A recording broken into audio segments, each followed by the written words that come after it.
screens up with that one.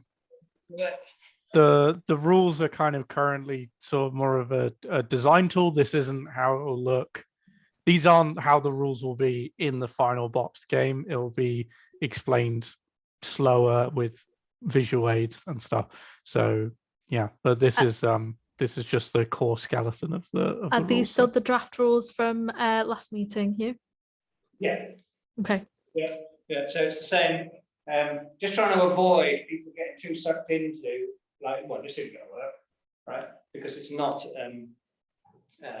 designed, manufactured yet, and we haven't reflected on the use of language or, as Lawrence says, imagery to make it explain itself. Plus, once we mocked up a board that looks reasonable, we would want to film it and make it something that can be understood with a quick video to give the objectives of the game, with people enjoying themselves. Good idea. I think that was your idea, Ben. No, Somebody said it last week. somebody said it. Right, not last week, but whatever. So, what Lawrence and I think we should do is, I'll be his hands, and he's going to conduct. So everybody know Polly? Yeah, Yeah. right. So Rimsha's on here as well. She's obsessed with seeing what people look like. Yeah, I am. Let's go over there a second, and then you can say hi. Do you know Polly?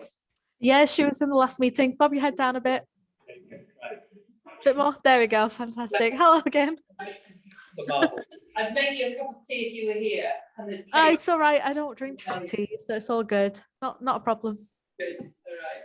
All right. So, going to hand over to Lawrence to take us through what are the basic instructions for the game, and we'll work through a couple of rounds of this. Now, what I have here are bits of paper and pens. So, obviously, Rimsha, you can feed stuff in the chat. Yep. Others might want to grab a pen and make a note of something. And before we start, the one thing, Lawrence, could you explain again what we want from the committee? Yeah. Design committee. Sure. Okay. So we're kind of getting to the stage where the kind of core skeleton of the game is mostly kind of in place. So kind of what the main thing that we need is authenticity at this point, because it needs to be authentic to the engineering industry and authentic to the engineering experience. So what would be most useful at this point is what we call flavor, which is like each card will have like a mechanical effect in the game, but it also needs a name, and it needs what they call flavor text, which is just a little bit, hopefully educational information. So basically the theming isn't like can tie into the mechanics, but it doesn't have to be, we can disconnect it a little bit. So really what we need is like theming. We need like ideas for, technologies, industry methods, organizational practices, future technology, future organizational practices, hypothetical future states for the industry, economies. Basically, we need the dressing over the top of the skeleton. So like as the weeks go on, that's what's going to be most valuable, because then I can go away and just look at this big list of concepts and go, okay, how am I gonna turn this concept into a game mechanic? And that's something I can do. That's fine, but I need the knowledge that you guys have. And clearly we're not getting that because people aren't understanding the game. So we've had some suggestions from people who are willing to just sort of ignore that block and just throw things in. But we have some here which have been suggested by various people and created by Lawrence and myself. So Are we happy to just go through the game? When Lawrence is saying we want input, it could be event, it could be negative, it could be an employer, it could be something that's really advanced, or it could be the main deck that we're going to find out about. Okay. Okay. So I guess the way we'll do this is I'll read through the rules, and Hugh, you can kind of demonstrate. Okay, so first we shuffle the different decks. So the main deck, the advanced deck, event deck, employee deck, and then they go in their relevant spaces on the board. In this, I have a list of the actual cards here that you can dive into. They've been playing card size. Currently they are, yes, and I think they might have a stay. I think face down for that one, was it, Lawrence? Yeah, face down. Yeah. Face down. So these are all the cards that are currently in the deck. And I think with some of them, we're going to have to create them all together. So whilst people have been putting ideas in for the event deck or employees, it's almost like you need to create the engine in your own head and see what you would need for it. In the same way that we did, there was a timber plant, and then you could have a paper production that would use the waste from the timber plant. So having then 2 or 3 things that connect together. But if you just put them in individually, they kind of don't make any sense. But they may not come up as a cohesive. No, they might not, but at least if they're in the deck, There's a chance. there's a chance that Yeah. it So works out. Yeah. You've had a couple of them, so you might have the timber mill, that then the waste from the timber mill is just pollution until you then get either a paper producing or a bioenergy or a Insulation maker. something that wood chip, something that uses timber. And I think that's where I was struggling with the cards individually until I could then see how they would work together. It's almost like a card game. And when you say about one of the goals of getting them to think through what possible options it might be. So if they know that when you're playing a card game and you know that there are 8s in the deck still, and you decide that you're going to collect 8s, you are then making a guess at what is going to come out. You don't know when it's going to come out, But you know it's there. but you know it's there somewhere. yeah, and there'll be ways of cycling the decks so that if the cards you want aren't coming up, there will be ways of basically going, okay, well, let's put them back and get some new ones, so like you hit the nail on the head, really. Like it's all about building like a system, like a chain of cards that all synergize with each other. So Can I just present a counter view? I think this will be a fun way to go. And certainly when I went through it, the timber one stuck out. And I think there is an alternative that may not work, but there is an alternative where you just have generic sort of activities or associated. You could have an energy plant or a bioenergy plant without going specifically to timber. Yeah. That's there we go. I can help with both. no, yeah, and a lot of that is pollution, waste product from other different ones. And it might be that if it's got specialists in your rules at the bottom of the card, if it optimizes with wood, it produces this much resource. But if you put in cookies and vegetables, it produces this much. You could. That's true. That's a way. So it's getting them to think about the Find you energy optimizing plants. versus- yeah, and a lot of that is like like I was saying before, is kind of flavor. Like really, probably what we were thinking was drilling down the number of resources that cards uses to like 4 or 5 different broad categories. So you'd have like organic, mineral, gas, that kind of thing, and then you could have multiple cards that use the same resource, but they're just using a different facet. So like both a timber mill and like a food production plant would use organic, because that's just covering all of that kind of stuff. But they might interact with different cards. They might use the same resources, but they might interact with cards in different ways. But that's like basically, so we're having like a proper full play test at the start of April, and by then we will have like a full decks with multiple different possible systems that you can build towards. Like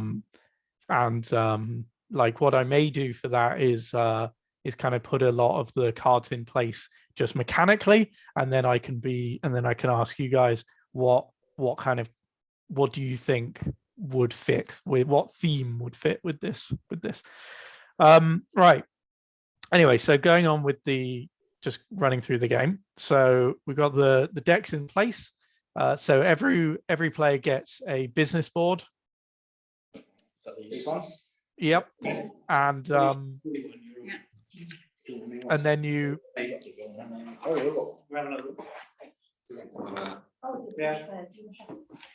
Would you be able to just quickly show the board, the other one? Oh, yeah, so. Okay. Business board. Yeah. Sorry, Richard. yeah, okay. And then so we shuffle the leaders, and everyone gets two, and then they can pick one of the two. So I mean, for the purposes of this, just for the speed, just deal everyone one. I think that'll be quicker this time. Ross, can you just remind me of the team's size? What's the minimum, the maximum for each team? For the on the business thing. Yes, if I was a team playing this, All right. 1 person or 10 people, or Yeah. So okay. So it's based on how.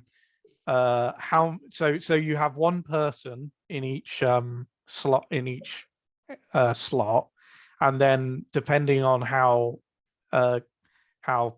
experienced they are, they give you more. They unlock more of the slots. In a school setting, what's the sort of team size you think that's going to be typical? Yeah, so you'll have teams of 6. Oh, teams. Oh, 6. Sorry, I misunderstood. Teams of 6. Okay. Volunteer STEM ambassador in each team, or if the game works on its own and you think you don't need a facilitator, you could have an energetic facilitator at the front. But it's going to work better to achieve that real life mentor's objective if they meet an engineer, and there's discussions about it. And each player has one of these boards and effectively runs their own company. Was it So one the team? 6 of us Oh, I've got our own. have each so we're got like a a business board. district. Oh, I understand. We're an Yeah. industrial estate, each with their own business. Get it now. Right. Right. So that's what you mean. Like, But you could, I guess, have 2 people using the Playing same together. board. Yes, that's what So I'm it trying to brings get in to. an additional bit of collaboration that Right. we would need to agree what's Right. going on our board. So you could then run it with 12 people. Some people- And the main thing that we're realizing as we do this is there's 6 collaborative players all trying to run their own business. So they're separate businesses, but they're collaborating towards success in the game. So we just handed out leaders, and there'll be lots of leaders. We've only got 6 little bits of card at the moment. So I've got a venture capitalist, Green tech entrepreneur. Union leader. Senior industrial engineer, Senior research scientist. logistics. just right. Okay. Why does it's a bit confusing that they get 2 CEOs for your company?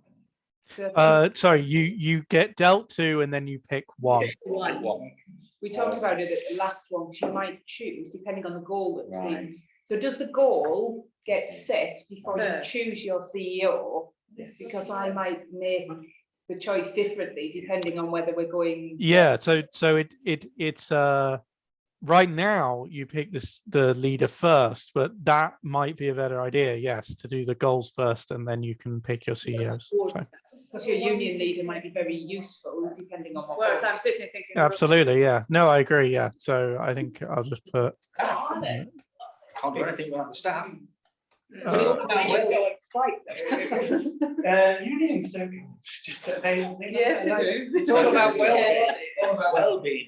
So if you give the leader you don't want back, could somebody else pick that one that you would reject? No. No, because they can only choose from what they've been dealt. But they Okay. might- a sort of play off with that around the goals. So how do we do the victory conditions or goals of the game? Well, we'll get to that in a sec. If so, the next thing you want to do is put 3 cards face up in each pool. So on the advanced deck, main deck, employees pool, put 3 face up. So that's the marketplace. Wait,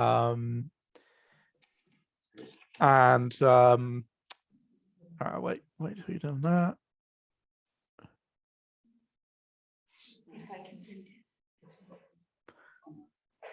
Okay. And then you randomly select a goal and put it in the primary slot face up. The number 1 goal and put it face up. There you go. And then you put 1 face down in the number 2 slot. Green planet. By the end of the game, ensure that both the climate and nature and growth and sustainability goals are met. What are these goals? These are I can't remember if they were in the last Yeah, you were. they were. Okay, cool, yeah. So Okay. I can explain those. Justice and equality. If you look at the little symbols, I don't miss one out. Oh, climate and nature. Top one. Justice and equality, growth and sustainability, health and well-being, education and innovation. And that's a synthesis of the 17 goals that Lawrence has condensed into something we can manage in the game. And there will be counters on naught, I imagine. Lawrence, is that right? Yep. Yeah.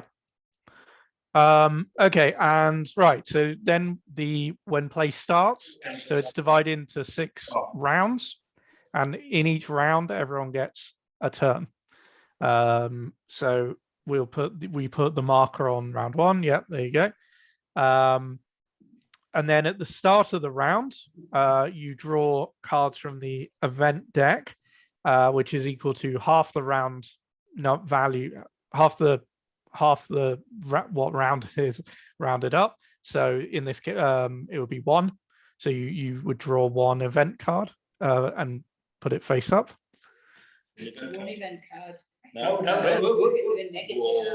One event, and you'll have to read it out for everybody. Do something wrong. So that's donates the start of the round when you turn over event. Yeah, so that's the start of the round, Lawrence, is it? Yep. We've got 6 of these rounds with the 6 players, so they can see the end is nigh, Yeah. right? And they know where they're going. Not going to take long. Well, Yeah, and Everybody, yeah. The event is management scandal.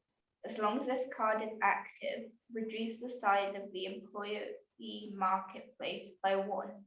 Randomly select which employee card to shuffle back into the deck. In addition, reduce the justice and equality by 1 while this card is active. Cost to clear, free finance per player. there you go. So that stays face up on the table, and any player can contribute resources to clearing it. You just put the resource on top of the card, and then once it's got all the resources it needs, you discard it, and the resources get discarded too. So we should all Just an equality must go there. What resources? we should all have some.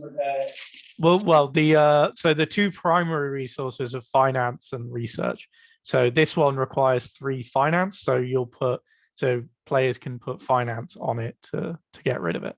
We all start the game, no, like With some you would resources. normally start with £200 and a dog to play Monopoly. Yeah. We'll get to that. Don't worry. Basically, at the start of your turn, you get 2 finance by default, and then you can buy cards that generate more finance. And these specific amounts will be adjusted, because that's going to be the primary goal of playtesting, is making sure that all the numbers are balanced. But right now, this is just giving you an idea of what the flow of the game is like. There's going to be a spot to put the counters as we go along. So. Yeah, on that board. Yeah, there will be. But, Oh, you're gonna. Sorry, it's to come. yes. Okay. So we don't know what these look like really. I'm just taking all the words that we've got there and making sure there's enough space to scribble on there. So we've got some finance. Do you want a bit of finance? Yeah. It's all right, have you got some? I've got 4. Well, that's just greedy. I'm an entrepreneur. Yeah, let him have 4. I'm not sure if anybody else feels this way, but I am feeling jealous. They are playing there and we are just watching them.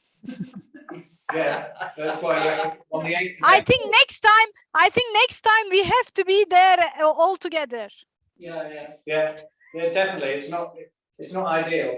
It's all right for Lawrence to sit in command and do that, but for people to actually learn and play, it's not quite going to work. So Lawrence, we've all got a bit of finance now, so we can negate that.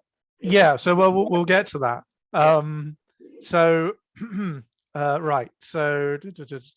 Right. So when your turn starts, you can go round clockwise or anti-clockwise. I think start with Hugh probably makes more sense. So at the start of Hugh's turn, he would gain 2 finance. If he had any cards from last turn that he activated, that got activated, he can put them back to their normal thing, but that's not relevant right now. Resolve any face-up event or any permanent cards from maybe active. So anything that triggers, anything that says at the start of your turn happens now. Resolve any permanent cards which trigger at the start of your turn. All of these cards need to be. Oh, it's too late. How do I know which is a permanent card and a semi-permanent card? It will say on the card. It doesn't. I don't think it does right now, which is just an oversight on my part. But they will be. Yeah, they'll. A red border for this one. They'll be the same on the main deck. It'll probably help if they were like a different color. They same color on the, all the main deck have the same backs, but if it's a continuous rather than immediate, it has like a different color on the front. Right. Okay. So during your turn, you can take as many or as few of these actions as you want. So you can purchase a card from the main deck marketplace, and it will say like how much it costs on it. You can research a card from the advanced deck marketplace. If you research it, it immediately gets put into the main deck pool and replaces a card of your choice. You can one of these down. Yeah, and it would replace one of the existing face-up ones. You haven't done the research. Yeah.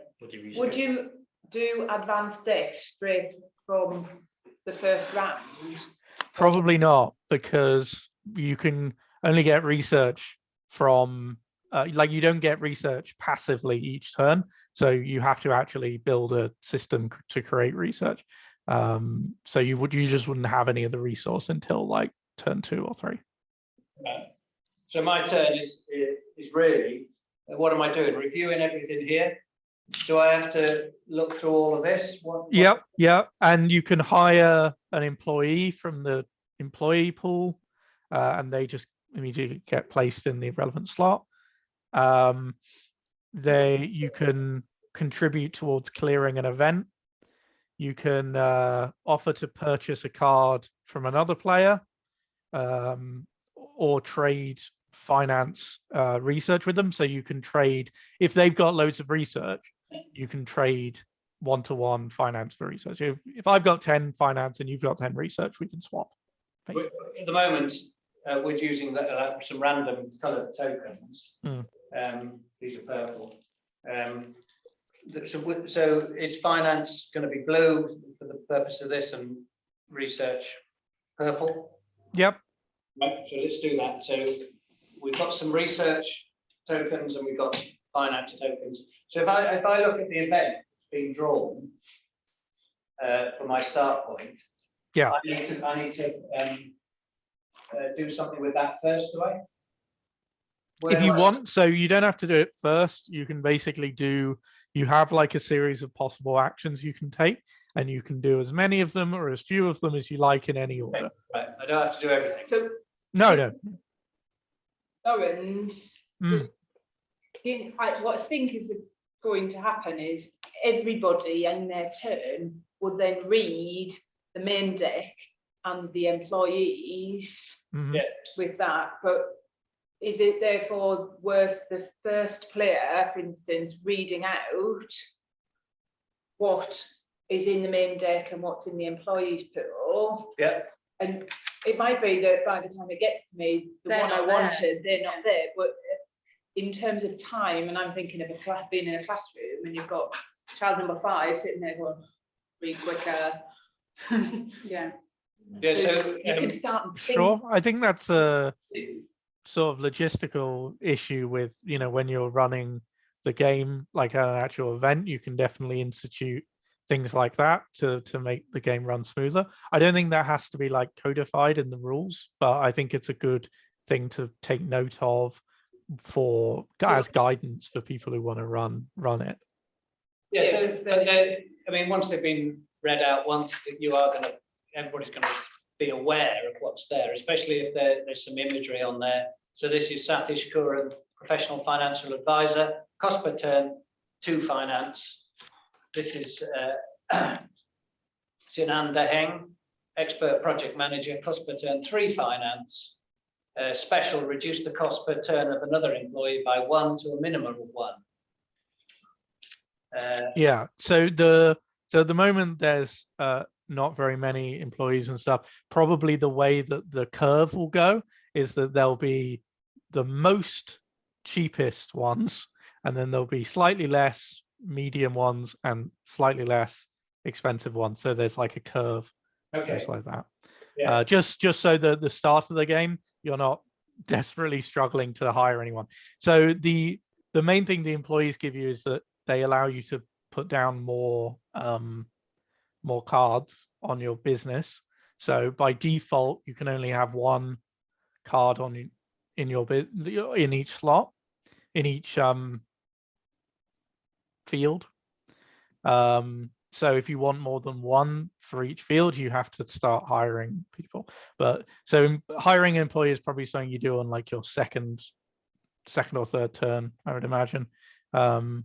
Like for the start, you're probably after stuff from the like some main deck stuff, and might want to increase the amount of passive finance just to make that easier at the start of the game. But like I said, that will be making the numbers balanced will be the main point of playtesting.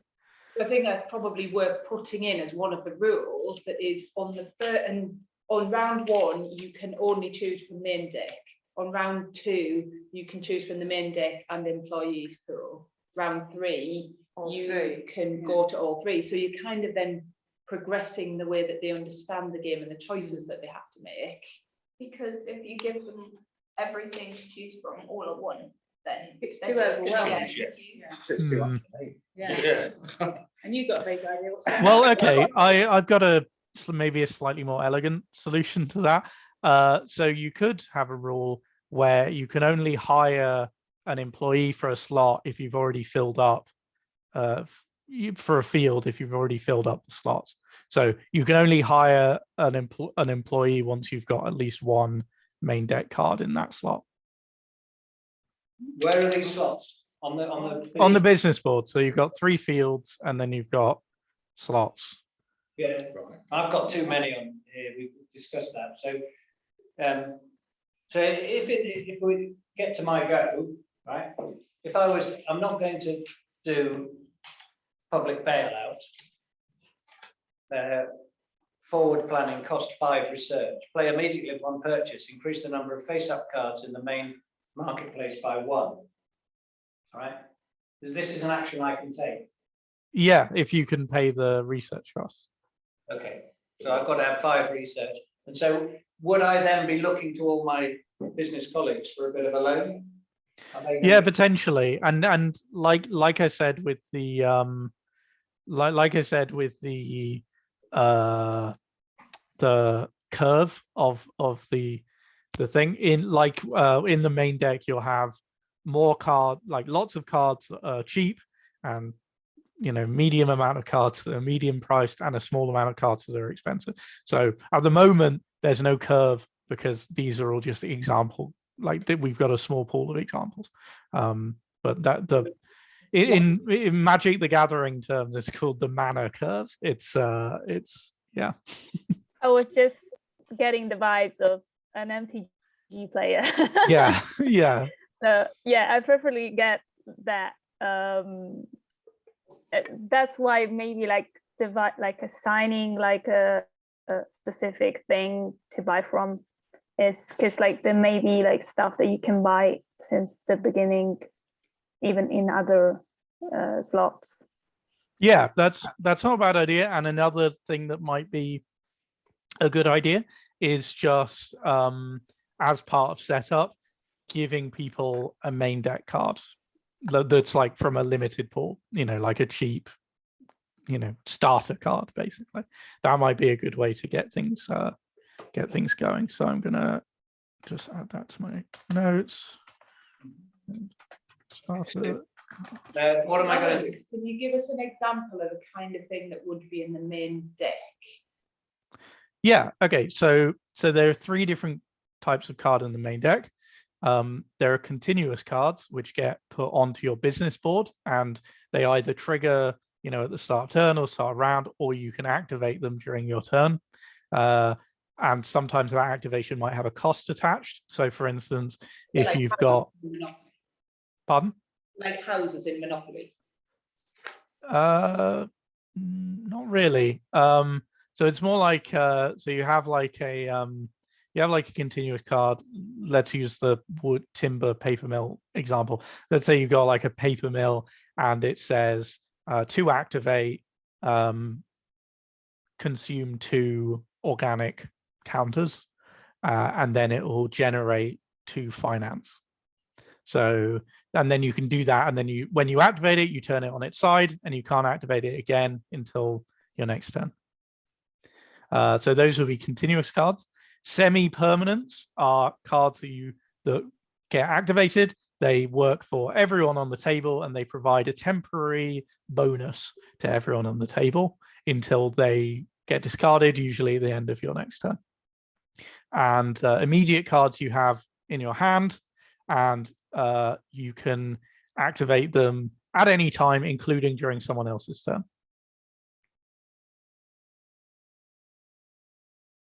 So, We get these cards. No, So I'm just gonna get lost on all this. which is why I thought it was like a house on Monopoly, that it's there, and if I decide I want it, I then pay some money to. Yeah, yes. So Yeah. is somebody a banker? So Hugh's going to be the banker. You're all your own bankers, really. Who are you paying money to get that So card if from the I- main if deck? You're just paying it back into the ecosystem. So there needs to be a little Pile. Yeah, there needs to be a pool of Yeah. finance and a pool of Okay. research. We need a bank there so that we could put money in and out of. Sure. I don't know if that needs to be its own space on the board, but yeah, you will have a pile, of The cards. big box that the money comes out of will go back into. So if we make a note of that.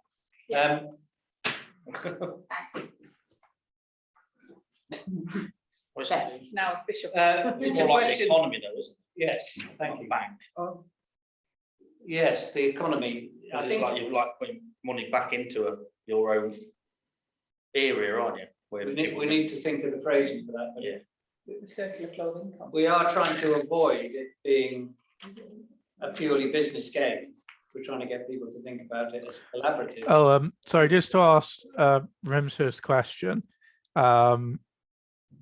When you you get finance by continuous cards, such as if you had a paper mill, let's say you had a little system set up where you had a timber plant that generated wood organic counters every turn, and then you had a paper mill that consumed those organic counters in order to generate finance. And there you go, you've got a little regular system that you use to generate some extra finance. And where does it go when you pay for something? It just goes back into the pile of finance counters. So every turn you would get basically more. Yeah. But it's like a permanent solution.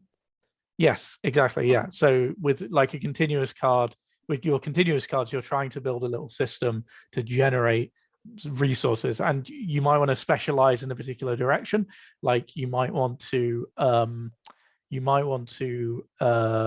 focus on generating research and rely on other players to help you fund you, and something we could do actually, which I only just thought of, is make it so that you can use each other's resources as well. So if you have so someone could be like, okay, I'm just going to generate loads of organic, loads of metal, loads of gas, and other people can like use that store. That is something you could do potentially. I don't know, that needs to be thought about some more, because I literally only Is just that something you would kind of like say, can you share this with me, or would you just take it? But because I think you probably be like, oh, can I use some of that? And they might be like, oh no, I need to use that on my turn.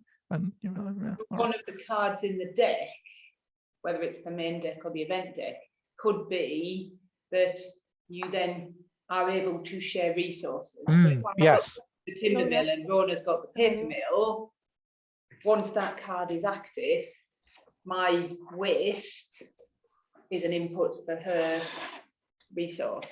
Yeah, you could have a card like a silo or something where it says, put any extra resources here and anyone can use these, so that could be something. We would have to see the benefits of using that card, which is the objective of the game. They go, yeah, this would be really useful for all 6 of us rather than just for me. That's like a collaboration card or something like that. Collaboration card.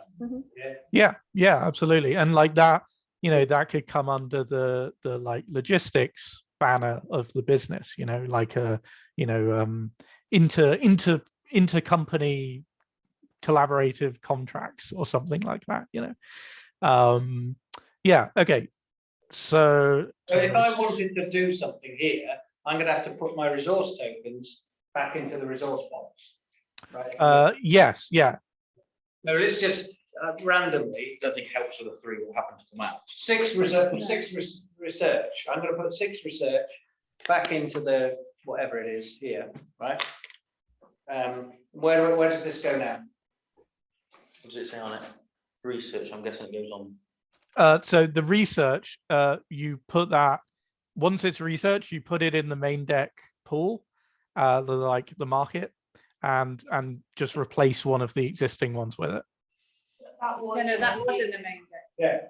Oh, that was in the main deck. Okay, so if it's a continuous card, it goes on your board. If it's an immediate card, it goes in your hand. If it's semi-permanent, I will probably have a slot on the board for semi-permanents, because they benefit everyone. So the board hasn't been, kind of worked out yet, the business board. So sustainable materials, where would I put that? Within engineering? Yeah. So I've done that. Is that or logistics or something. Do I turn another one of these over? Yes, yeah, and then you put another one where that was. Yeah.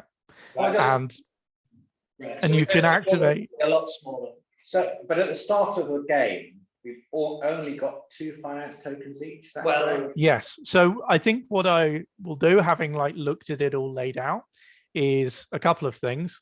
So I will probably increase the amount of finance that you get passively, increase the number of continuous card slots that you can have access to total, and just make it so that, because I think at the moment the barrier to entry towards starting to buy cards is too high. and it's more fun if you're able to start buying cards immediately. So that's just something to go on my. We need to start with some resource tokens or something. You almost need to start with almost as much Just as. from the bank. Oh my, I'm Elon Musk. Or China. So if it was a case that there were 7 for the cards that you want to buy, you might start with 5. So that Yeah. you can buy most of the cards, but not the expensive ones. Yes, yeah. I think that is probably the way to go. And also, I think a good way to do it is have that passive income, but also have a starter bonus where everyone starts with a chunk of money. So So generous. I'm trying to think. I'm a venture capitalist, so that's what I'm after. I'm after a good return for my money or whatever. That's what I might be thinking. I've gone for sustainable materials blindly. I'm not really thinking about the goal that's visible or the goal that's not visible, right? But I didn't cause any damage by what I was doing with my sustainable materials research. I'm obviously helping achieve something there. I didn't get any rewards on the sliding scale. That's, wouldn't that signify Yeah. a reward of some sort? So most of the continuous cards will have a effect on the 5 goals as well. So like a recycling plant will give a +1 to the climate and nature, or a coal power station might decrease climate and nature, and stuff like that. So you have to kind of offset stuff. So some continuous cards might have negative effects that you need to kind of deal with as well, like generating pollution or impacting the sliders or something like that. Yeah, so it says here all continuous cards which produce resource counters can store an additional counter. That would go around the room, would it? Does that tell you to discard it after a bit? No, I mean, I don't think things will work through. Okay, I think that's just for your board. Right, so all continuous cards which produce resource counters can store an additional counter. Yeah. Can Yes.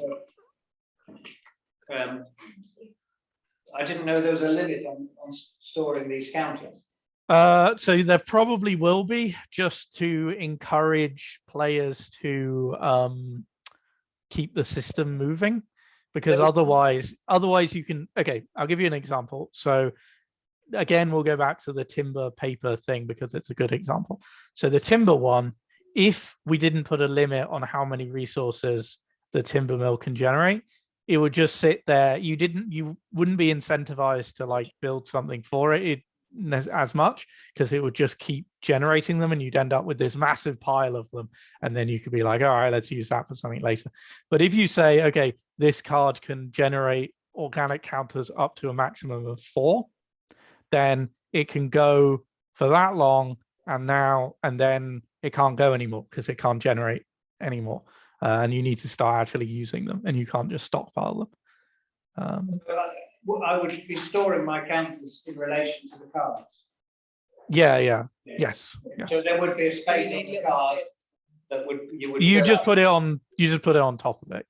Yeah, but we could encourage an understanding of that, because you've got so many spaces or whatever on that card for resource counters. Anyways, but I can take them off there and then I can put them back on again. I can use them and then fill them up again. Is that? Yeah. So once you've used them, they go back in the pool, and then next turn you can generate more. Right. So is that the end of my turn? Once you've done everything you can do or want to do, then yeah, that would be the end of your turn. That would be the next person. So what happens? So what does the event say? The event one says a management scandal. As long as this card is active, reduce the size of the employee marketplace by 1. We did that. All right. Was the employee more? I don't think you did. So you've got to. So there are 3 in the employee pool right now. So you've got to get rid of 1. Yeah. There you go. randomly select which employee card to shuffle back into the deck. Yep, done that. In That was addition, done. reduce the justice. So I moved that. I moved. Yeah, that was done. Yeah. Okay. So is that That would be. is all- that applicable on each round? Yes. Yeah. So that stays until it's cleared, basically. Okay. Does it have to be random? Because I can just see opportunities for cheating. Really not based. For what needs to be random? Well, it's quite hard to randomly remove a card that you can see. You just No, turn we the did that. three. You just pick up the three and then shuffle them about, and then Oh, ask someone to pick one. But could they not have a kind of intelligent? You want That's that, just- but just I'm look gonna put it for- back, yes. Yeah, don't like that one, get rid of it. Yeah. If they want to hold on to something. That would be too, but the event deck it's meant to be negative things, so that would just But the it negative- would give them Yeah, but in real life, if I have to lose an employee, I go to a. right, but it's not. Union. You're not losing an employee that you've hired. You're losing a potential employee in the marketplace. Okay, yeah, I see what you're saying. So we're losing a chance for potentially. Yeah, basically, there's been a management scandal, and someone who was going to go into the industry went, actually, you know what? I'm going to work in Trust you lot. a different industry. So they just never came up to be hireable. That's the logic behind it. Okay, so let's just see, let's just have another go, see what happens. Okay. Because it throws up a load of things. Have a turn. So that one stays live. Yeah, that's for the whole. That's for everyone's everyone. go. One Yeah. round is everyone's. And then the next round you turn over and you. Okay, so it's Chloe's turn now, but What do I do? You get, so you choose them in. you get 2 extra coins. Each, is that right? You get 2 coins each go? Yeah, that's right. Every time you pass it off, that's £200. But it's Yeah, I mean, I think we don't know how much money we need to have this live. it's still the same errors. Yeah. So it's round 1 until we've all had a go, isn't it? Yeah. Yeah. So, do you want to just fast forward to the next round? Well, I think we need to work out how we. So So we'll just have another go at this, right? we'd have Okay, a chat sure. about that one because it's taking some of our employees off us each time. Yeah. But No, I think that doesn't, once. it's only once per round. Okay. It's once once as once as long as it's active.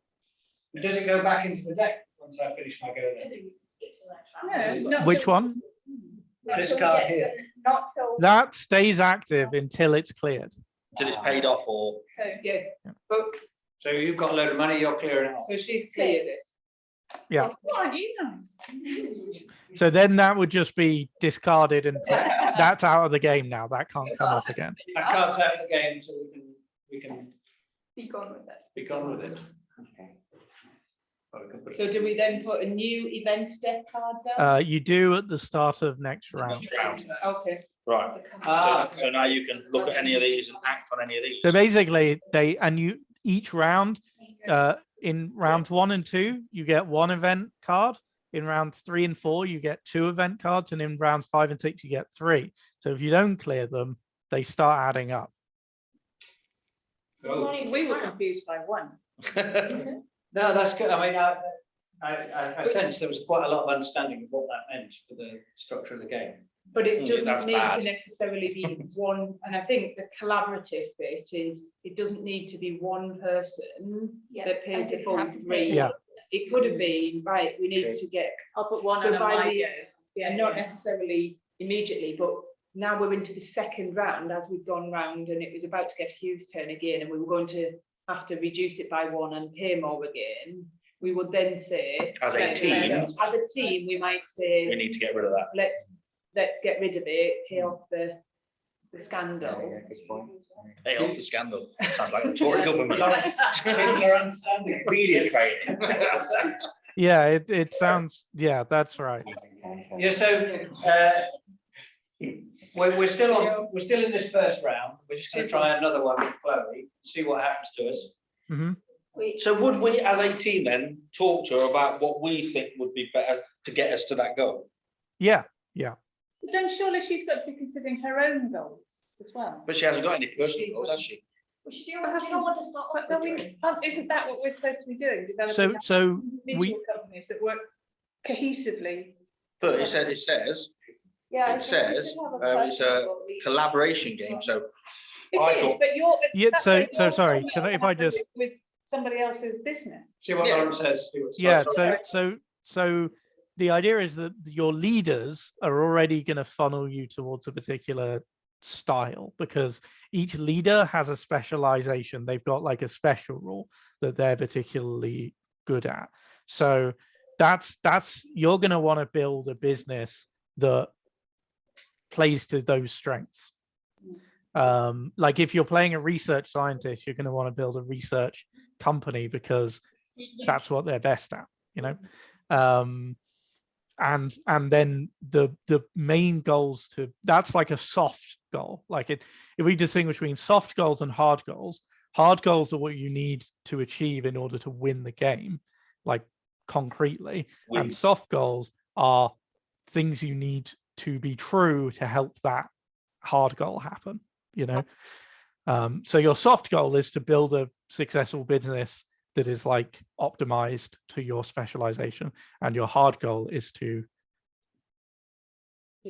clear the victory conditions. I guess it's like in real world, a charity or a corporate entity or a kind of charitable entity is not there to maximize profit, but it must make money to be able to stay in business, To achieve that. to be able to achieve its longer term goal of raising awareness or doing whatever it is. Yeah, and because it's collaborative, like an individual company, like, so let's say you've got a research lab, you know, one of the businesses research lab, and it's not generating very much finance, but you've got another company, another player who is like a venture capitalist, and they're making tons of money, so they're going to help subsidize those research costs and pick up the slack there.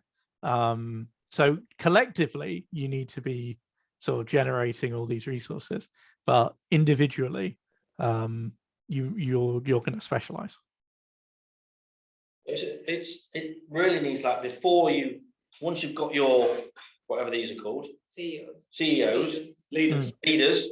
So once you've got your leaders, it might be worth having a chat with the players about how each of these are going to work together to achieve that aim. Yeah. That maybe like stands up at the front. Like, so it's Like like that, your business like that in card. front of you. Yeah. So it would then Because then I can Yeah. green. I don't need unions. You could have a top hat. Nobody needs. They're all on 0 hours contracts. I've got research You could have a, and you're a venture capitalist. I'd have a top hat. If Yeah. you'd have a- You'd have to fund her research, Micro- which then might feed into my green tech. So I was thinking, like, just from like the perspective of having to explain this. yes. Good luck.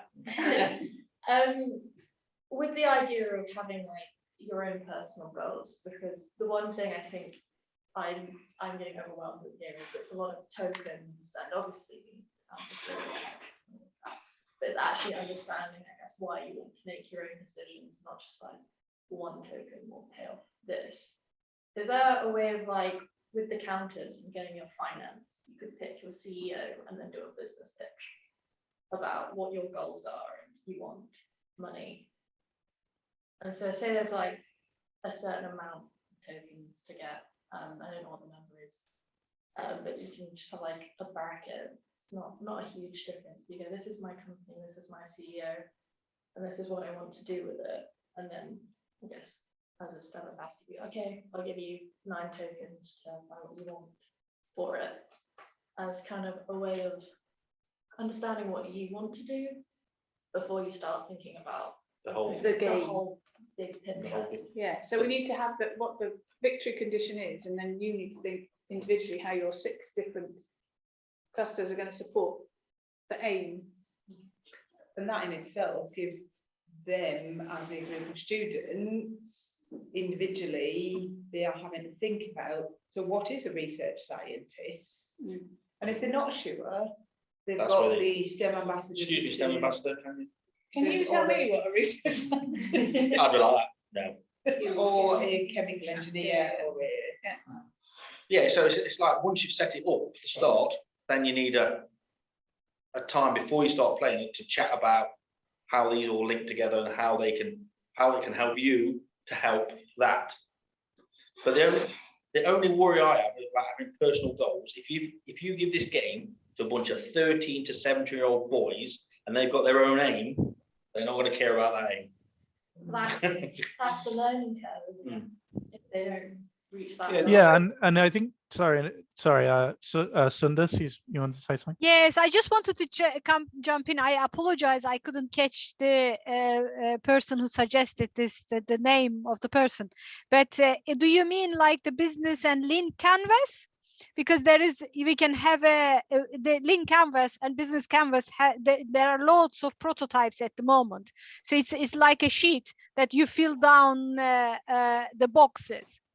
And they have for the marketing as well. There is a template. It's everywhere really. They use that. So we could actually simplify that to give them before they start. They can actually fill in that little boxes questions. There are for the lean canvas. There are several questions in a table. I can send it to Lawrence and he can share it. It's worth having. Yeah. Yeah. I think that would help explain what kind of company you think you're going to be setting up. Yeah, I think that probably works better than having people presenting their ideas, because I know that when you ask a bunch of teenagers to do something that involves presenting, then a lot of them don't. They will Very true. avoid playing Yeah, the but game. So they don't have As far as I know, Get given a business plan rather than. as far as I know, Yeah, that makes sense. the activities will unfold and people will start to rethink as they progress. Yeah, I think the main, I think that's a really interesting idea that we could definitely do something with. But I think there is a slight flaw in the game assumes a level of flexibility, because the second victory condition doesn't come up until, like the 4th round. So, and at that point, you may need to scramble and reorganize. So I think getting too fixated on a particular thing right at the start will actually make it harder for people to be flexible and adapt as the game goes on. But I guess that's part of that education is they stay at the start, senior research scientist, and I'm going to research this, or I'm going to develop my research. And then this world event comes along like COVID, and you all start researching something completely different, depending on what cards are available or what employees are available. So helping them to realize that you do have to change your plans because of world events or longer term objectives.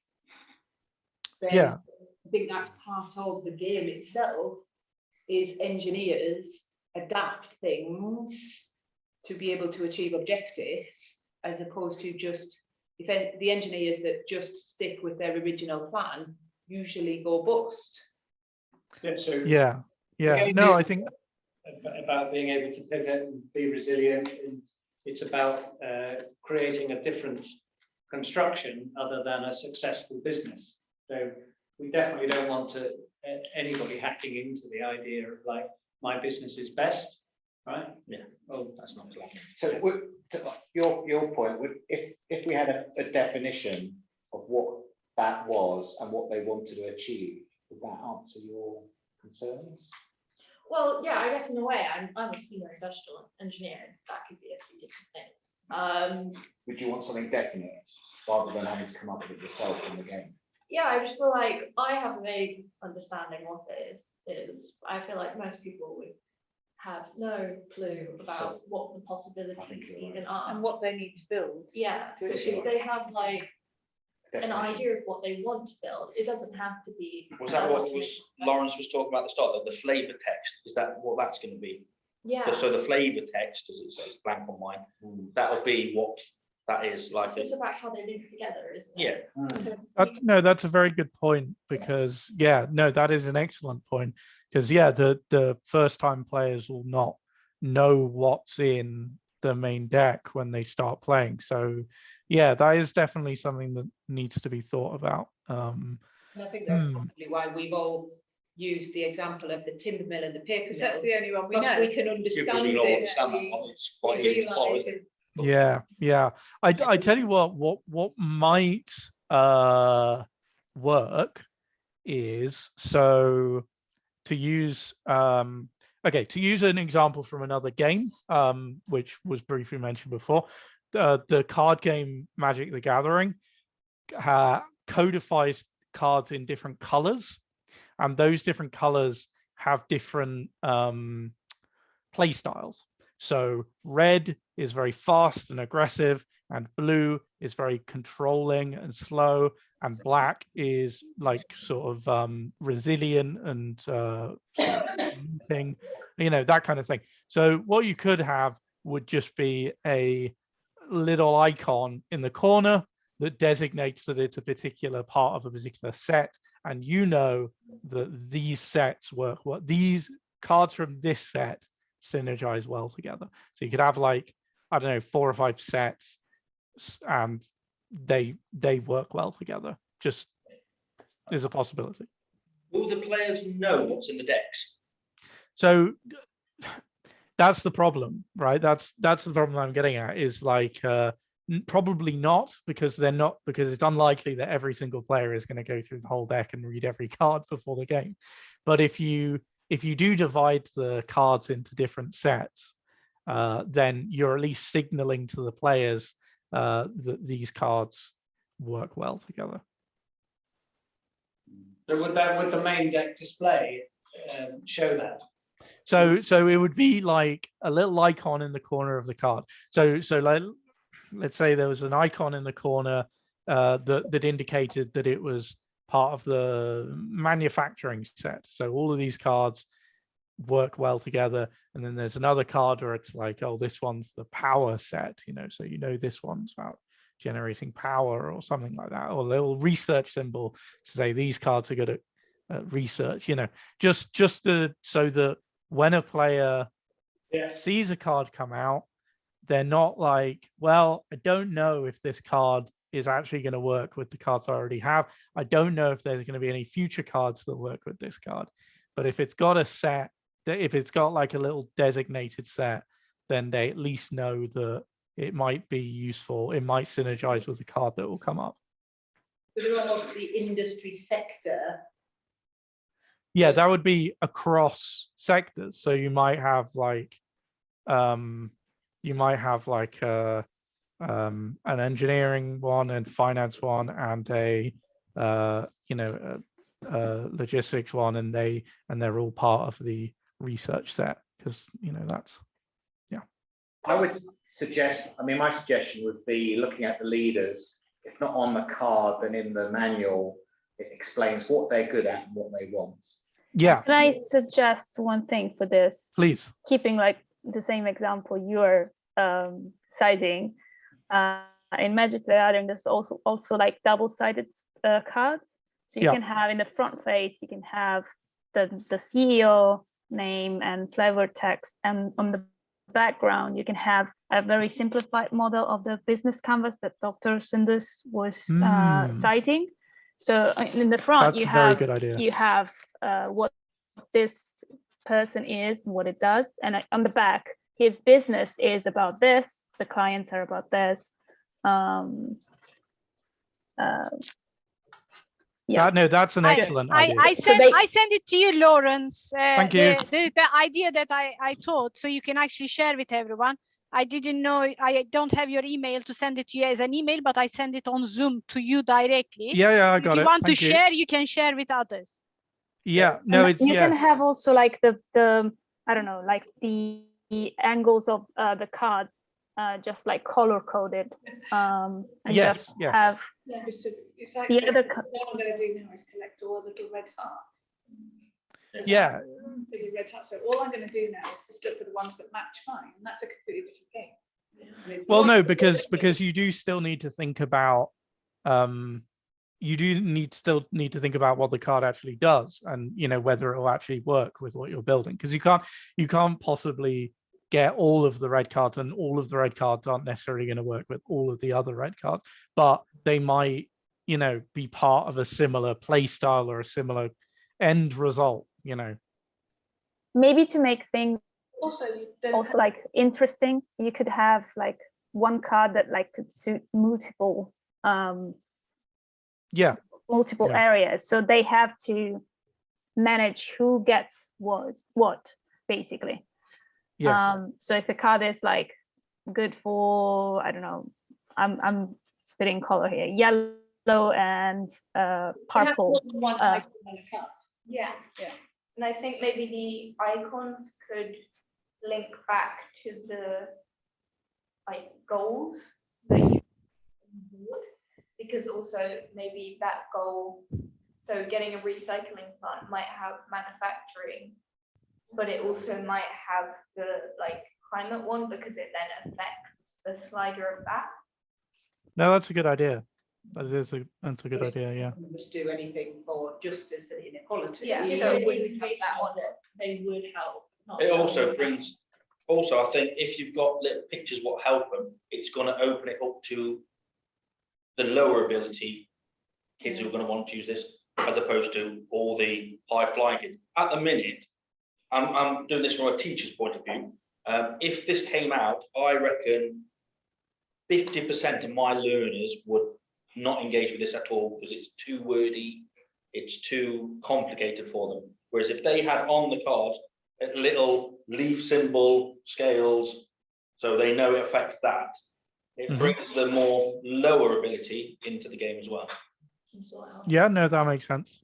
Can I just jump in there? Also, the colors. We talked about colors. If we can make the colors selection according to people with neurodivergent conditions. So for example, dyslexia, for example, autism, they actually have, and in the society we have quite a wide range of autistic spectrum. Some of them quite high achievers, but then it is really important we have the right colors, because some of the colors can irritate them, and some of the colors they can't see at all. So I think if we can pay attention to that, for example, ADHD sufferers, blue is very helpful to them. So if we want something we want them to focus, it's important. I think if we can make all the important cards, or in our opinion, in business wise, it's important cards to be blue, then they would actually get more attention from them. Yeah, it's important to have it be very vibrant, and just make sure it's not clashing colors. So not yellow on white and things like that. Yeah. There's no attempt at the moment to The first 3 pensions. design this game. I've got ADHD and autism, it's fine to me. Yeah, so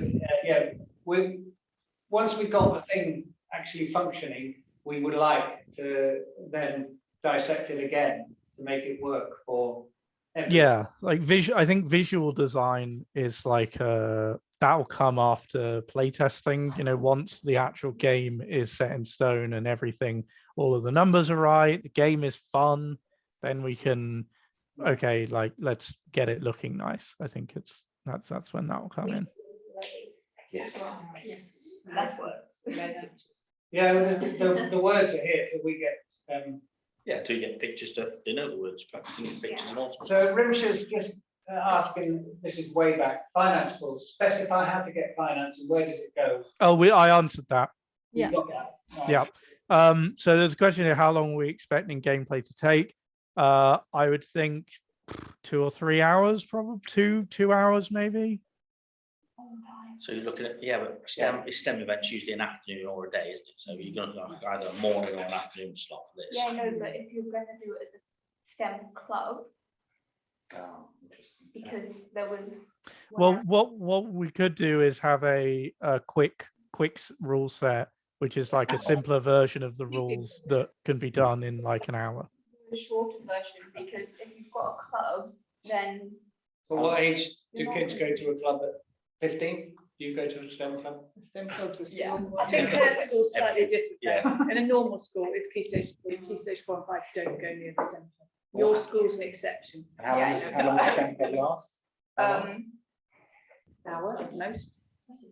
How long's the lesson? how long's a lesson? 45 minutes. Oh, okay, really short. And So- Yeah, I think it's difficult to answer the question how long the game can last because we haven't played a full Yeah. game of it, and a lot of how long it takes is going to be a question of that number balancing. You know, if it takes too long, you know, I'll have to go back to the numbers and make it go faster. So I think I think yeah, we're probably aiming for, like, we probably want to get it to like an hour, and then yeah, well, but we'll have to see with playtesting how it works out. I think if we can build in a break times, so if we can come up with something in the game that is going to make them take breaks. So it doesn't necessarily need to say this is a break time, but something they can do individually, independently, so then they can actually have a rest. So rather than doing the game continuously, I think 2 hours or 1 hour is quite too long. So if you can make it 25 minutes, so they have 25 minutes activity in the game, and then 5 minutes there is something that 5 minutes they are going to have a break, and then they continue again. So 5 to 10 minutes there is some sort of gap. Yeah, I don't really know how you can kind of elegantly include that, and I think like an hour is pretty standard for most board games. Most board games end up being about an hour. So I think maybe you could build Unless that you're playing into Risk. Well, yeah, quite, or Monopoly, God save us. But like I think you could build that into guidance for the facilitator, being like, here's a good way to have a break if you want to have a break. I think this the idea at the time. If you set that at the beginning, it's 90 minutes, right? Yeah. That's the game we play currently, and I go around and they're going too slow. These guys are just racing through it. They're not actually thinking, discussing. You're not getting any of the learning objectives from that game. So you ask the facilitator to create more conversation on that one. So it is possible, the way we're running it, to make it fit to time. The other thing is, if you're running through this and you do it in a time session, you don't finish on time, you don't finish. And that's You could also have a turn timer. So, you know, you have however many minutes to finish your turn. If you don't finish your turn within that, then your turn ends. So also, it's an engineering game. You're getting used to time constraints. Yeah. So the egg timer goes on, away they go. I sense it. I sense if we knew what we were doing, we would be cracking along. And we've got all these clues that are going to help us know what we're doing. So do we want to just try again to play another? I mean, I'm not sure.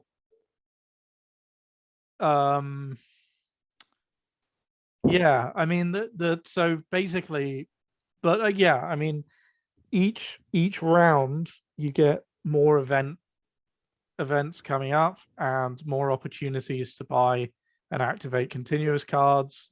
And you know, the idea is that by the kind of later rounds, you have a sort of a system that generates something or is going towards a particular goal. I don't know if we have kind of enough cards, you know, enough things at the moment to kind of fill out more turns. I think yeah, I don't know what do you think, Hugh? What do you want to do? So how far would these increase? Say if you got to round 4, would we have a lot of these out? So I think that, so firstly, I think looking at it now that I've had a chance to look at it, increasing the size of the pools to begin with is probably a good idea. So increasing it to 4 or 5 to begin with, and then you can increase it to like up to 8 or something.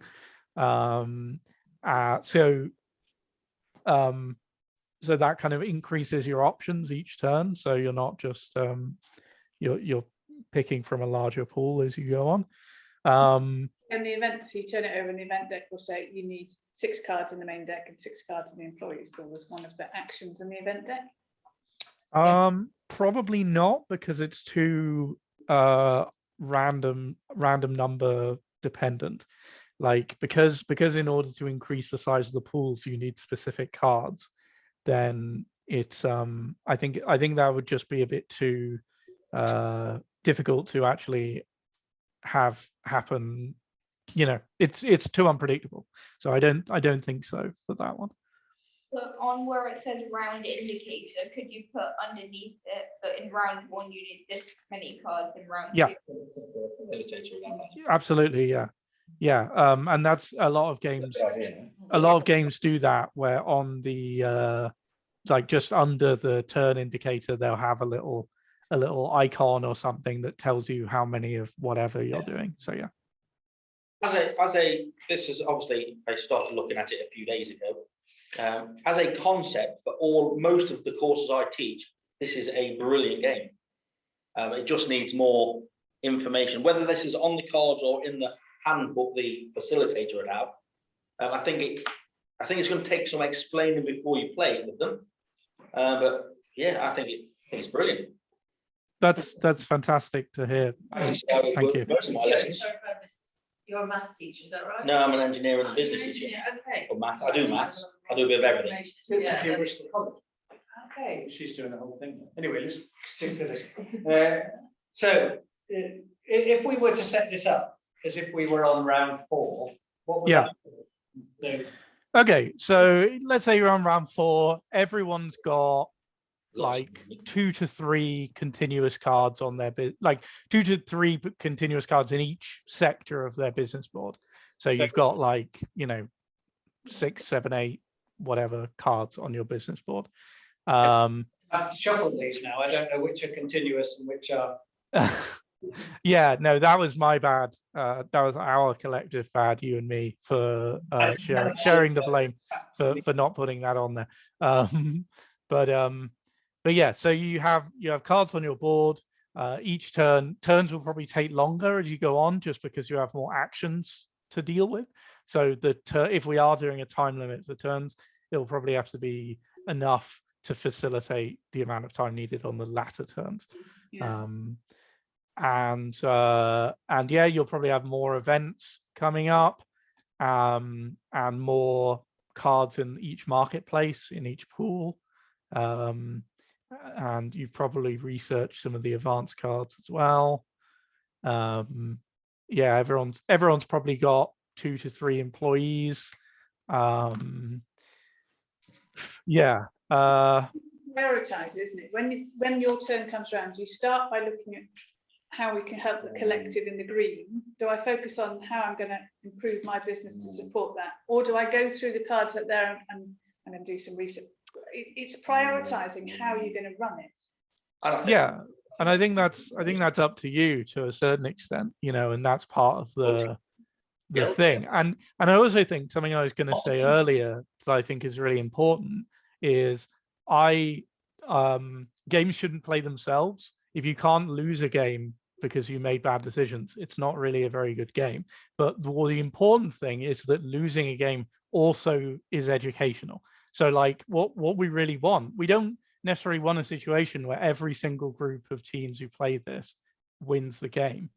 Like really, we want, you know, maybe even just like 70% of people win the game. And then the remaining 30%, you can talk about why you failed and be like, okay, like maybe you didn't work together enough, maybe you didn't plan enough, maybe you didn't accommodate for these changing circumstances, blah, blah, blah, blah, blah. So you can use failure as an educational tool as well as success. Just thinking in terms of prioritizing and how you would actually go through. I've just turned up a 4 event deck because we've gone on to round 4. So reading through, there's some that cost research. So as long as the card is active, continuous cards which produce resource counters, have 1 less resource. There's one that has 1 less finance. There's one that has 1 less research in.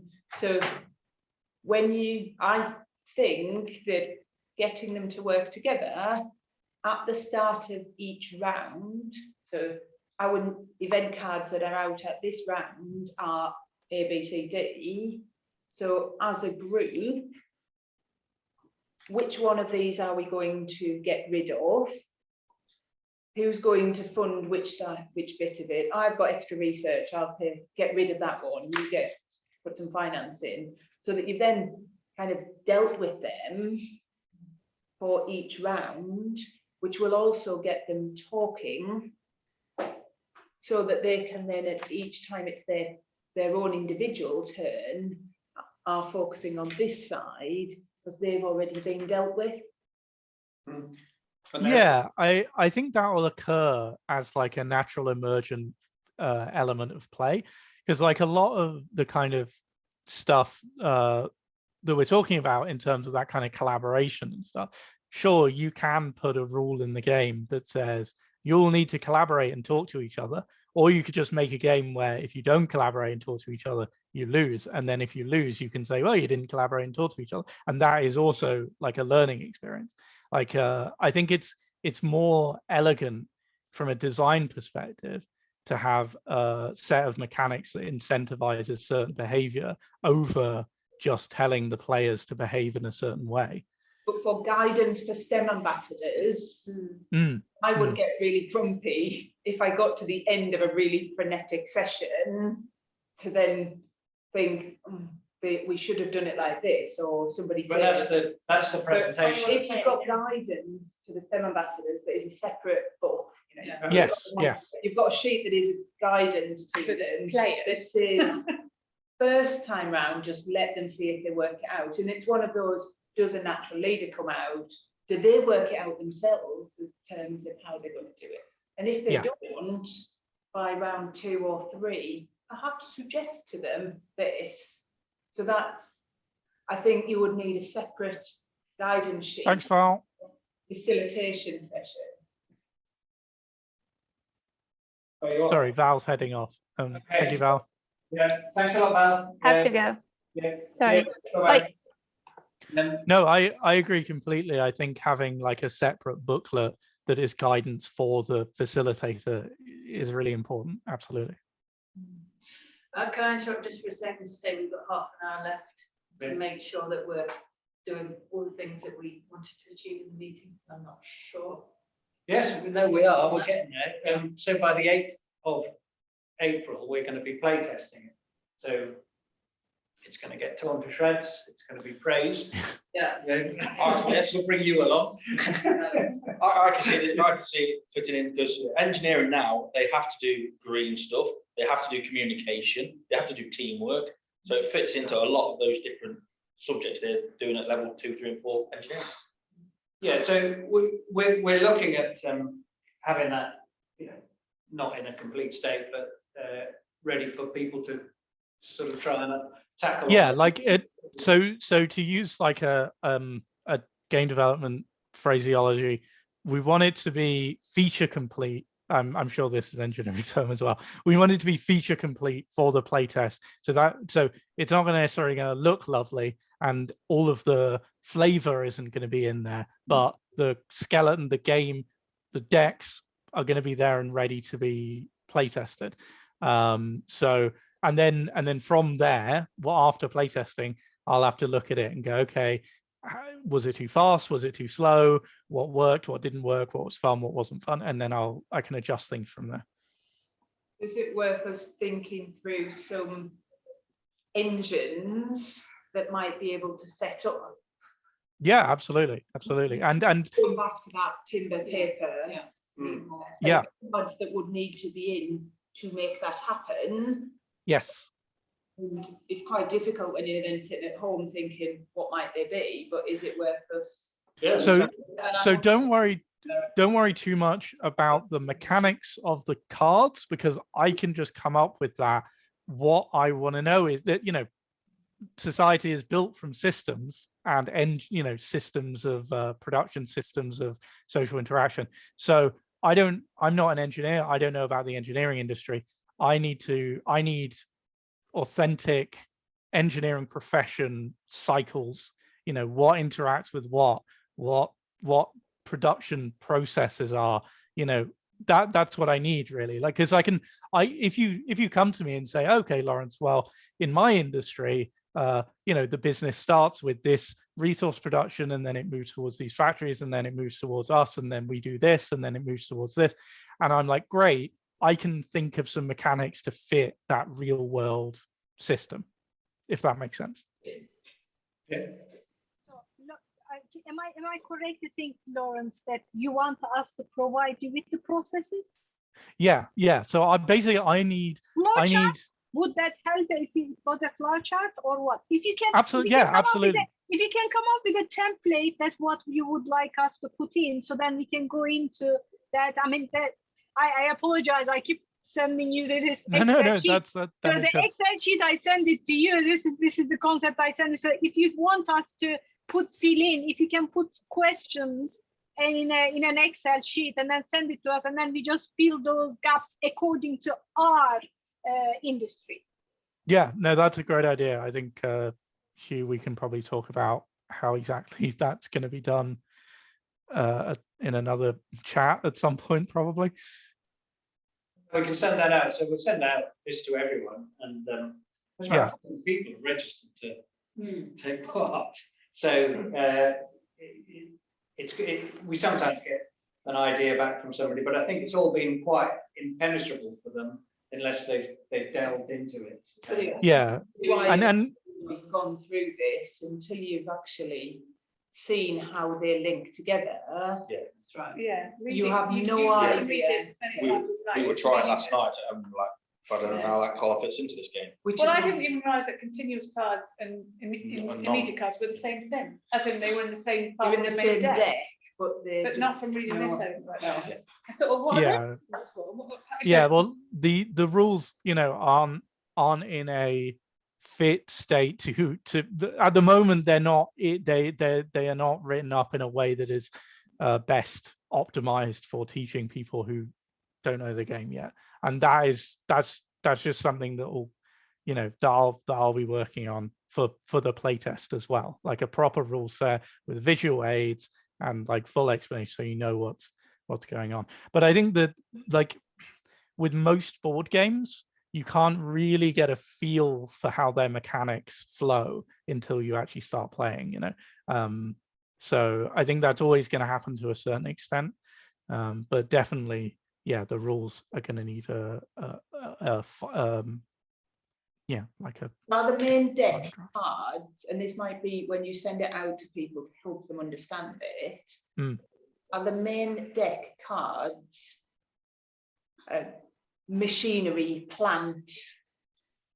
Yeah. So that then combine with some of your employees to be able to produce things. Something what helps them. And you therefore would have, so it's a carbon capture system or a timber mill or a food, or even logistical or organizational things, you know, like a company structure or contracts with another company, or just the main deck is like industry stuff, like, you know, that might be grants or machines or buildings or institutions or whatever. And then the advanced deck is like future organization and tech. So that's going to be like stuff that hasn't been developed yet. So hypothetical future ways of organizing businesses, you know, like you know, like you might have like sorry you might have like you know, like AI HR management or something, which is a terrible idea. That's just an example. You know what I mean? Like something that hasn't happened yet. And the employees is, you know, people that you can hire into your business. Yeah, so if we can see this is all kind of futuristic, you know, robotics or whatever, we can see that in the illustrations. We're going to pick that up.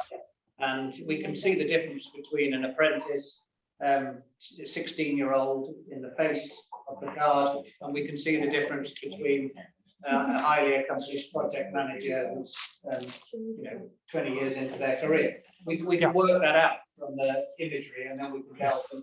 I think I need some droids.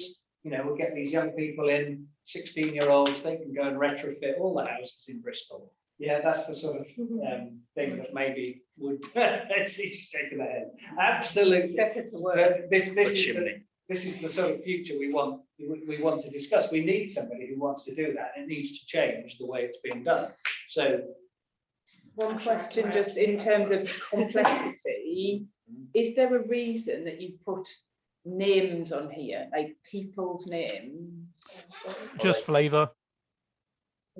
Because it just confuses me, because it's just like, am I trying to remember this? Yes.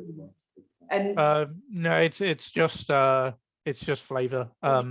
It can be left off, but it distinguishes between individual, like, people, because there's going to be duplicates, essentially. Like, there's going to be ones where they have the same skill level and cost, so it's just to add a little bit of flavor and to mix them up a bit. I wasn't sure whether you were aiming for diversity on it. Oh yeah, diversity as well. Yeah, definitely. So, It's looking for the Jewish. anything They might all. Not necessarily something the names. I mean, what you could do is include the name as part of like the flavor text. So you could have like apprentice, engineer, and then cost, blah blah blah. Here's what they do, and then under it says, Stephen Price graduated from blah blah blah blah blah blah blah, and it's just a little bit of flavor to let you know who so it feels a bit more like you're actually hiring a person rather than a card. Yeah, they can see themselves in that career path if that's where it's being played. So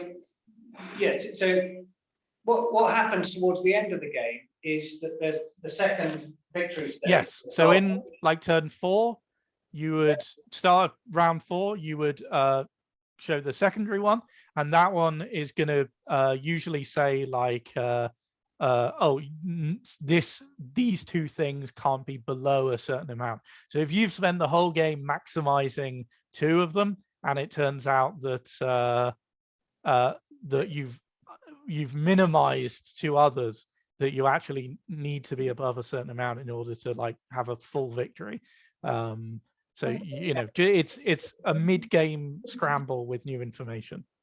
Yeah, so the thing I'm interested in is it not being totally capitalist in its construction, and the benefits to the community, which is the economy, which is the players around the table. They come out in those 2. So round 4, it would say underneath it now turnover. Yeah. So that would create an element of, you've got 2 rounds left or 3 rounds left. I suppose it's the start of round 4. Suddenly moving goalposts. Yeah. Exactly. Yeah. Yeah. So it has the pressure of Agile thinking. So there's a very good a lot of this is there's a very good game called Battlestar Galactica. It's a board game adaptation of the TV series Battlestar Galactica, and it has a hidden traitor mechanic where one or more of the players could actually be working against the interests of the others. And at the start of the game, you can have between like 0 and 1 traitor, and in the halfway point of the game, 1 or 2 more get activated. So it adds that mid-game recontextualizing helps kind of spice up the mid-game and makes it so that you have to be like, oh crap, now I need to rebuild a couple of aspects of my business because it's not doing what it needs to be doing. So that you could actually have the venture capitalist. It could be a hidden. They're actually just out for themselves. I think I'd hesitate to include a hidden role mechanic in the game at this point. It's complicated enough. It could be like they played it twice. They've got the box in school. and they're going to play it again. Maybe an expansion pack. Yeah, the advanced game, you just take another set of cards out for the leaders, and one of them is the traitor, as you called it. I Yeah. like the idea of that. There's a game called Root in which you've got, I guess, That's what essentially we you have like people working together and they're all going to make their own communities, right? But then everyone's got their own hidden thing. You've got one person zoning out for himself and wants to win, and then you've got other people who are like, I need the most territory. They've all got their different goals, and they will have to collaborate and talk to try and get their goals. Can I? don't really know why, but that is kind of business, isn't it? You do want to be earning as much money as you can, but then also looking out for the environment. For the greater good. Yeah. Or you could have each leader could have a hidden personal goal. I think one of the things that this, not the traitor bit, but I think that concept could teach them about confidentiality and patent law. So we could actually incorporate, so not as a traitor as such, but then if you, so for example, to be able to patent your ideas, which is in the field where I am, you know, products, if you don't have a patent for it, so it's very difficult for you to make decent money out of it. And that depends on, did you publish it? While you are publishing it, did you tell everyone about everything? So if you published it, you won't be able to get a patent on it. So we could perhaps incorporate that in it rather than being a traitor. But then if you don't pay attention and you talk about the business elsewhere outside of the team, you might actually reduce the how much money we can make out of it.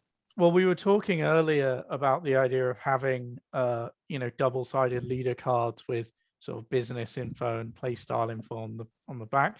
You could also just, each one could have a goal that was just their own hidden personal goal, and you don't need to fulfill it to like to win the whole game. It's just like a you know, a bonus. Yeah, but point. it can balance out the individual boards with the main board. Yes, Otherwise, yes. you could ignore your board and just focus on that one. If you've got no specific focus. Yeah, but and also it adds a different incentive set for sharing resources, because another player could be like, oh, can I have a load of finance? And you could be like, ah, well, my hidden goal says that I need to have this much finance by the end of the game, so I actually don't want to do that. So, you know, I think that's a good idea. I think that's a good way of having a not so much a hidden role, but mixing up the incentive sets that players are working with. 20 whatever it was. It really helps them figure out kind of how they actually work. Yeah, it was businesses 27. and understanding See, what they do, rather than just having a random set of cards which made them realize it wouldn't actually work together just to pay off. Say you need to pay for the finances, so you'll get loads of cards, but in reality, as a business, that would never actually happen. I think there's a level of like that there's always going to be a balancing act between accuracy and fun, you know, and like while in the real world you might never have a company that has these particular assets on the table at the same time, like it's Currently solve the goals, so it would make sense that maybe what we don't currently have Yeah. is currently working. Yeah, so the collaborative approach and the not being a capitalist is probably a solution to success for the economy. It is a game, and those youngsters are leaving thinking, well, you know, there are things that we could do if we thought differently. I think there are more engineering businesses that do, you know, try and interconnect and try and make things work. Yeah. And it has to be dependent on that's good for me and good for you because of the bank account. But they are starting to think, well, you know, we should do this a bit nearer in rather than doing it the other side of the world. I mean, that's a big. So I think that's where some of the cards in the main deck you might have where they develop compostable packaging. And or they have the design for it, and if they patent it, nobody else can use it, but they get more resource for it, they get more finance for it. If they share it, then they only get one finance per turn, but everybody can use it, so it increases their environmental point. So they then are having a discussion, and you know, Riverford have done that, and they've gone not with a patent. Funnily enough, this cardboard was patented. This actually size of fluting in this particular way was patented, and obviously it comes out of patent, and everybody. Same with sorry, medicines as well, because you can then do you would improve health much quicker if you've not patented a particular. That's a good one. A virus. I think Very current. so. Patents, the medicine, the pharmaceutical industry. And if you've got medicine in the main deck as a theme, you would then bring in some employees that would be a chemical engineer and a pharmaceutical, as opposed to. So sorry, I just wanted to throw in there. So I think a lot of what you've been saying are really good ideas for like theming for cards and stuff. So having a card that is like open patents or open source patents or something like that, that does something mechanically similar to that benefits everyone is a really good idea. But I do think that we're in danger of getting into granular feature creep, where we're trying to simulate granular elements of the industry mechanically, and I think that way lies difficulty, because the game will just become increasingly simulationist and complicated. No, but I think Lawrence, I think you can fit these ideas into the existing framework. But I think the patenting ethics, open access to patents, like with the COVID vaccine, we've lived through that. I think it's not just a little bit of corner of that. It's quite in the core of setting up a business, isn't it? What you're going to do with your assets, what you're going to do with your intellectual property. I think that needs to be open to this. They need to discuss that when they are playing the game. I think that is very important. Right. Yes. No, I definitely think that it is an important thing. My concern is that attempting to simulate it too realistically will make the game not fun and harder to understand. And I think the game being fun will make it a better educational tool than a boring game that's more accurate. I thought we are just replacing the traitor with the patent concept. So somebody could actually steal the patent and then sell it. That would be a fun thing to do. No, we were talking about replacing the traitor concept with like a hidden goal that each leader has, rather than like, oh, you're out to make the players lose. It's just you have your own thing. Yes, agenda, because you need the patent. Yes. Yeah. So I think, and that can kind of include, that player. Okay, the player who's like, okay, you need to make a lot of finance. Maybe they'll want to play the card that says like aggressive patenting that gives them more money but decreases, one of the sliders, right? Yes. Maybe they might want to do that. But I think that's something that you can build into the existing framework, rather than having like a specific mechanic that is like the patent mechanic, because otherwise the game will end up being like a box of different mechanics that simulate different things going on in the industry, and it stops working together like a game. And we got the event deck, we've got the negative deck.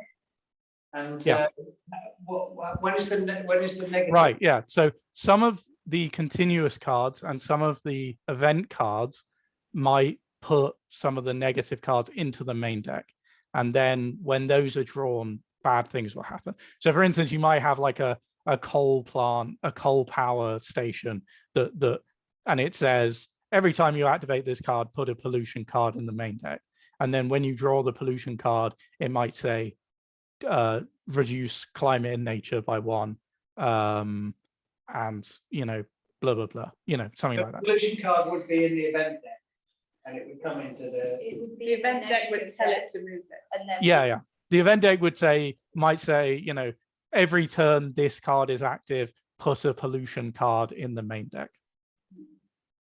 Throw a All spanner right. in. Your pollution card is a negative deck card. Yeah. Same thing, yeah? Yeah. Yeah, sorry. There.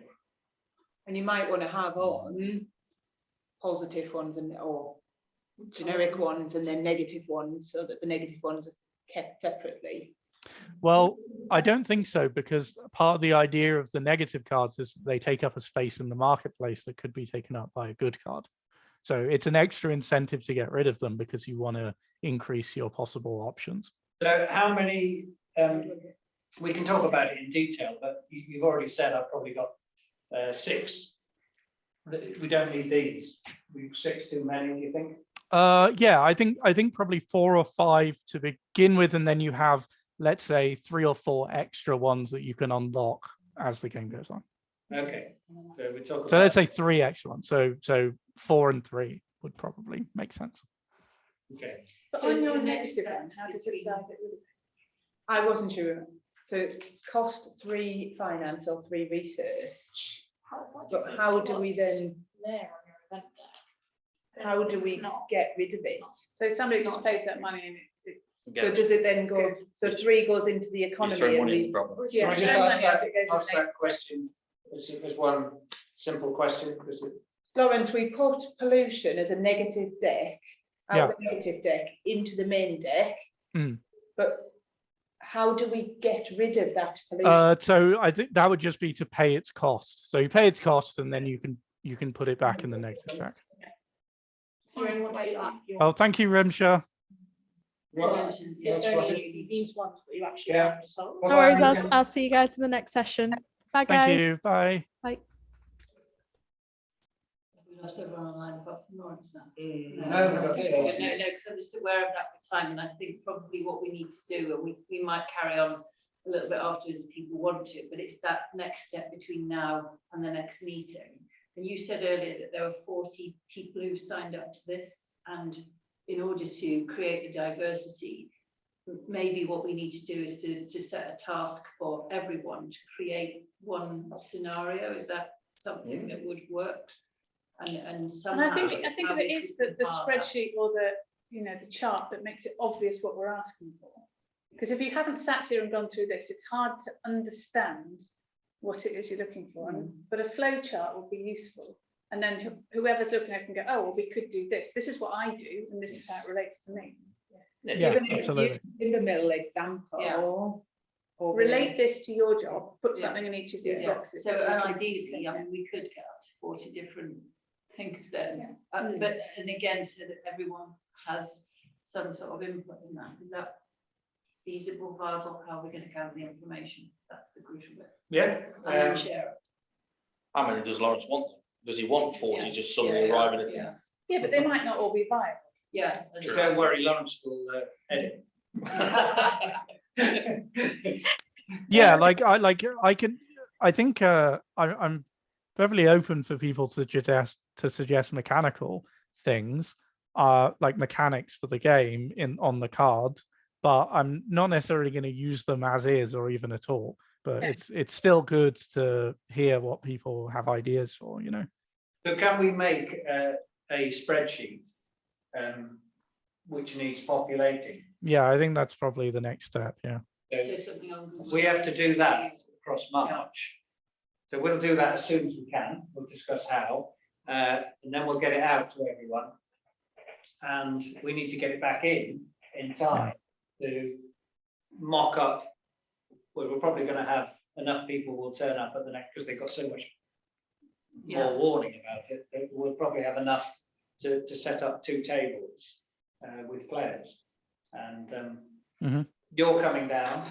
Yep. Up, depending on which way you look at London. Over. Yes. So we should be able to play the game through, because we'll have enough cards. If we didn't have enough cards, we would have to kind of generate blank things with blankness on them. Like this thing is going to do that, but we don't know what it is. Yeah, yeah, yes. Can I mean, Can I just jump in? I think we will get once you send that flow chart or sheet, Excel sheet to everyone, what we need to populate. Once we have that, I mean, it doesn't have to be just one person does one scenario, because we have. I mean, I have ideas of 3 different industries, so we could actually put as much as we can. So Thank if you, Rain. out of 40 they don't come back, you will still have some sort of. I think we should have quite a bit amongst ourselves. Well, hopefully, but even if we don't, I can just put in cards that don't yet have a name and a flavor text, but just have a mechanical effect, because they can still be used in the game, even if their flavor, their flavor isn't in there. So I'm pretty confident that we can have like full decks to play with. They just might not all be fully populated with their industry. We're going to have, so we're going to have the icons on there that make them more user friendly. All of that is going to occur, and we'll know which is an immediate card, etc., etc. That will all become clear. So I'm probably going to have to do some color printing for that, aren't I? Potentially. Yeah. I think without colors we're lost. Or just put red. What? Just put red. Yeah, just get a red mark. Keep it simple for yourself.